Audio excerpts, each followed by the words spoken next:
বিসমিল্লাহির রহমানির রহিম। সুপ্রিয় দর্শক শ্রোতা, দিনী ভাই এবং বোনেরা, এখন আপনাদের সম্মুখে আলোচনা করবেন ডক্টর মিজানুর রহমান আজহারি সাহেব।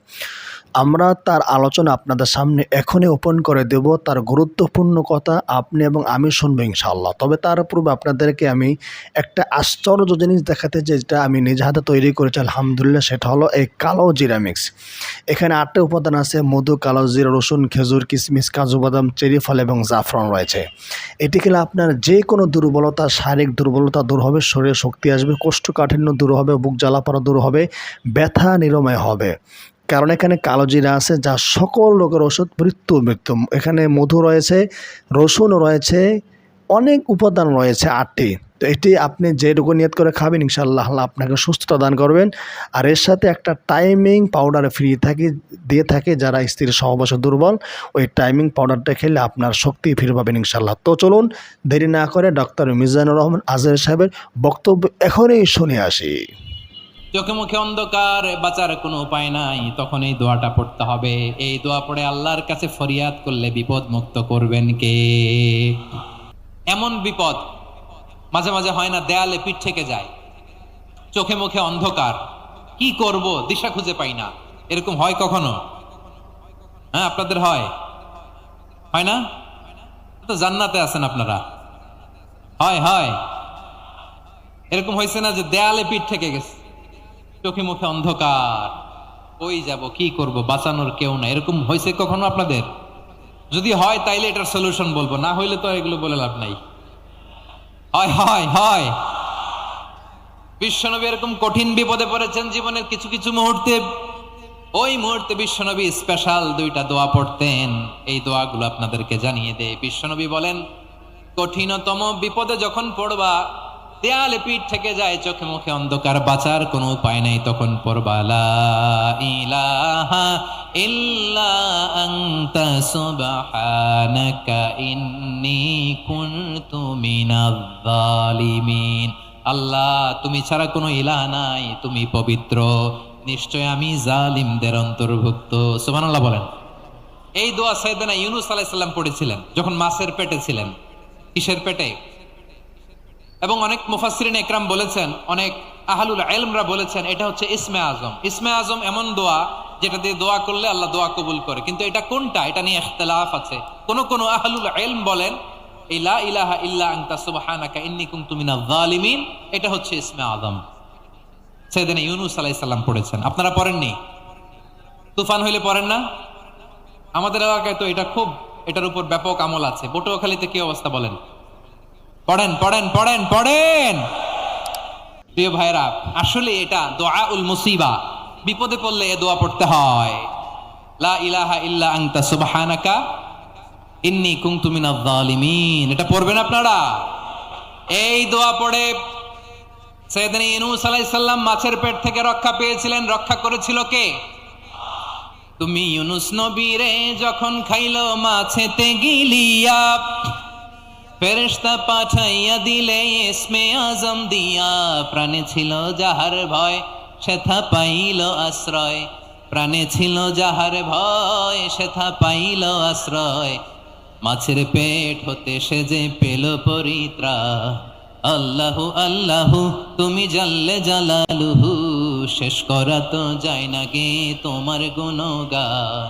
আল্লাহু আল্লাহু, সুবহানাল্লাহ পড়েন। লা ইলাহা ইল্লা আনতা সুবহানাকা ইন্নী কুনতু মিনাজ জালিমিন। বিশ্বনবী বললেন, দেয়ালে পিঠ থেকে গেলে, চোখে মুখে অন্ধকার, বাঁচার কোনো উপায় নাই, তখন এই দোয়াটা পড়তে হবে। এই দোয়া পড়ে আল্লাহর কাছে ফরিয়াদ করলে বিপদ মুক্ত করবেন কে? কেন এই দোয়াটা আল্লাহর কাছে বড্ড প্রিয় জানেন আমার ভাইয়েরা? কারণ এই দোয়ার মধ্যে 3টা জিনিস আছে। আমি যেরকম আঙ্গুল উঁচু করেছি এরকম করেন তো। 3টা। কয়টা?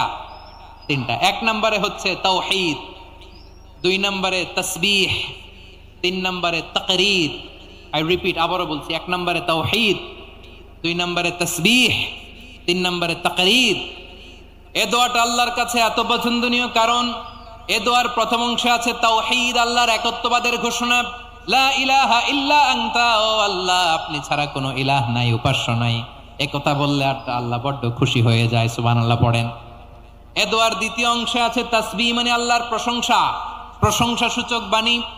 সুবহানাক সুবহানাক সুবহানাক, ও আল্লাহ আমি আপনার পবিত্রতা ঘোষণা করছি, সুবহানাক। একথা শুনলেও আল্লাহ খুশি হয়ে যায়, সুবহানাল্লাহ পড়েন। এই দোয়ার তৃতীয় অংশে আছে তাকরীর, তাকরীর মানে পাপের স্বীকৃতি। তাকরীর মানে কি? তাকরীর মানে পাপের স্বীকৃতি। এই দোয়ার তৃতীয় অংশে আছে ইন্নী কুনতু মিনাল জালিমিন, ও আল্লাহ আমি জালিমদের অন্তর্ভুক্ত। আল্লাহ আল্লাহ আমি জালেম, আল্লাহ আমি ভুল করেছি, অন্যায় করেছি, আল্লাহ আমি জালেমদের অন্তর্ভুক্ত। এই পাপের স্বীকৃতি, অ্যাকনলেজমেন্ট আল্লাহ বড্ড পছন্দ করে। যখন আল্লাহর কাছে আপনি ছোট হবেন, ছোট হতে হতে যত ছোট হবেন ওই দৃশ্যটা দেখতে আল্লাহ বড্ড পছন্দ করে, সুবহানাল্লাহ বলেন। 3 নম্বর অংশ ইন্নী কুনতু মিনাজ জালিমিন, আল্লাহ আমি জালেমদের অন্তর্ভুক্ত। বিশ্বনবী চরম বিপদে পড়লে দুটা দোয়া পড়তেন। প্রথম হলো এটা, লা ইলাহা ইল্লা আনতা সুবহানাকা ইন্নী কুনতু মিনাল জালিমিন। এই দোয়াটা আমরা বেশি বেশি পড়ব প্রিয় ভাইরা, রাজি আছেন? সবাই আওয়াজ করে পড়ুন ইনশাআল্লাহ। আমার প্রিয় ভাইয়েরা, বিপদে পড়লে বিশ্বনবী আরো একটা দোয়া পড়তেন, লা ইলাহা ইল্লাল্লাহুল আযীমুল হালিম, লা ইলাহা ইল্লাল্লাহু রাব্বুল আরশিল আযীম, লা ইলাহা ইল্লাল্লাহু রাব্বুস সামাওয়াতি ওয়াল আরদি ওয়া রাব্বুল আরশিল কারীম। এই যে বললাম, রেকর্ড হয়ে গেছে। এখন তো আর ইনস্ট্যান্ট মুখস্থ না হলো, পরে মুখস্থ করে নেবেন। আল্লাহ ছাড়া কোনো উপাস্য নাই, তিনি সুমহান মহাসহিষ্ণু। আল্লাহ ছাড়া কোনো উপাস্য নাই, তিনি সুমহান আরশের অধিপতি। আল্লাহ ছাড়া কোনো উপাস্য নাই, তিনি আকাশের মালিক, জমিনের মালিক, তিনি সুবিশাল আরশের অধিপতি। সুবহানাল্লাহ পড়েন। এই দোয়াটা কেউ যদি পড়ে যদি এর ওসিলা করে দোয়া করে, তাকে বিপদ থেকে মুক্তি দেয় কে? মনে থাকবে আপনাদের?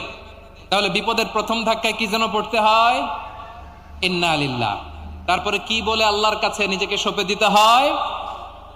দেয়ালে পিঠ থেকে গেলে লা ইলাহা ইল্লা আনতা সুবহানাকা ইন্নী কুনতু মিনাজ জালিমিন। 2 নম্বর হচ্ছে লা ইলাহা ইল্লাল্লাহুল আযীমুল হালিম, লা ইলাহা ইল্লাল্লাহু রাব্বুল আরশিল আযীম, লা ইলাহা ইল্লাল্লাহু রাব্বুস সামাওয়াতি ওয়াল আরদি ওয়া রাব্বুল আরশিল কারীম। মনে থাকবে ইনশাআল্লাহ? বলেন সবাই। সম্মানিত দর্শক শ্রোতা, দিন ভাই এবং বোনেরা, আপনারা এতক্ষণ যাবৎ ডক্টর মিজানুর রহমান আজহারী সাহেবের বক্তব্য শুনলেন। আমি এই ক্ষেত্রে দুইটি কথা বলতে চাই। 1 নম্বর কথা হলো, লা ইলাহা ইল্লা আনতা সুবহানাকা ইন্নী কুনতু মিনাজ জালিমিন। এটা পড়লে এত উপকার হয় কেন? বিপদ আবার দূর হয় কেন? আল্লাহ তাআলা দোয়া কবুল করেন কেন? এর কারণ হলো এই বাক্যের ভিতরে 3টা বিষয় রয়েছে। 1 নম্বর হলো লা ইলাহা ইল্লা আনতা, 2 নম্বর হলো সুবহানাকা, 3 নম্বর হলো ইন্নী কুনতু মিনাজ জালিমিন। এবার একটু খুলে বলি, লা ইলাহা ইল্লা আনতা এর অর্থ হলো আল্লাহ আপনি ছাড়া কোনো ইলাহ নাই, আপনি ছাড়া কোনো উপাস্য নেই, আপনি ছাড়া ইবাদতের উপযুক্ত কেউ নেই। এই এতটুকু অংশ যখন কেউ পড়ে, আল্লাহ তাআলা তার আমলনামায় আকাশ আর জমিনের খালি জায়গা বরাবর নেকামল দান করেন। সুবহানাল্লাহ। লা ইলাহা ইল্লা আনতা এতটুকু যখন কেউ পড়ে, ওই সময় সে আল্লাহ পাকের কাছে এত প্রিয় হয় যে তার নেকামলের মাঝে আর আল্লাহ পাকের মাঝে কোনো ব্যবধান থাকে না। যখন কোনো বান্দা নেকামল করে, নামাজ পড়ে, রোজা রাখে, এটা কিন্তু ফেরেশতারা আসমান ভেদ করে আল্লাহ পাকের কাছে নিয়ে যায়। 7 আসমানে সে সকল আমল কিন্তু চেক করা হয় যে আমলটা আল্লাহর জন্য করা হয়েছে না মানুষের জন্য করা হয়েছে। কিন্তু যখন কোনো ব্যক্তি লা ইলাহা ইল্লা আনতা বলে, এমন কোনো ফেরেশতারা চেক করে না, সরাসরি আল্লাহ পাকের দরবারে নিয়ে যায়। বুঝতে পেরেছেন? তাহলে এই জন্য দোয়া ইউনুসের পাওয়ার বেশি। 2 নম্বর অংশ হলো সুবহানাকা, হে আল্লাহ আপনি পুত পবিত্র। এই শব্দ পড়লে আল্লাহ তাআলা যে পুত পবিত্র এটা ঘোষণা দেওয়া হয়। এই শব্দ একবার পড়লে আল্লাহ তাআলা তার আমলনামায় উহুদ পাহাড় থেকে বেশি নেকামল দান করেন। সুবহানাকার অর্থ হলো হে আল্লাহ আপনি পুত পবিত্র। এটা বলে আল্লাহ পাকের প্রশংসা করা হয়। যখন আল্লাহ পাকের প্রশংসা করা হয়, আল্লাহ তাআলা তখন বান্দার প্রতি খুশি হয়ে যায়। আপনি যদি কারো প্রশংসা করেন, ওই ব্যক্তি আপনার প্রতি খুশি হয়ে যাবে। 3 নম্বর অংশ হলো ইন্নী কুনতু মিনাজ জালিমিন, হে আল্লাহ আমি জালেমদের অন্তর্ভুক্ত, মানে আমি অপরাধী, আমি গুনাহগার, আমি আপনার একজন অপরাধী গুনাহগার বান্দা, আমি আমার গুনাহের কথা স্বীকার করেছি। যখন কোনো মানুষ অপরাধ করে, অপরাধ স্বীকার করে নেয়, তখন মনিব কিংবা শিক্ষক তার প্রতি দয়ালু হয়ে যায় যে সে অপরাধ করে স্বীকার করেছে। এটা একটা আদব, এটা একটা ভদ্রতা। এজন্য এই 3টে বিষয় এই দোয়া ইউনুসের মধ্যে রয়েছে।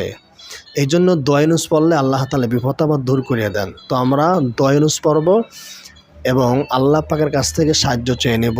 আল্লাহ তাআলা আমাদের কবুল করেন, মঞ্জুর করেন, বিপদ আপদ থেকে হেফাজত করেন ইনশাআল্লাহ।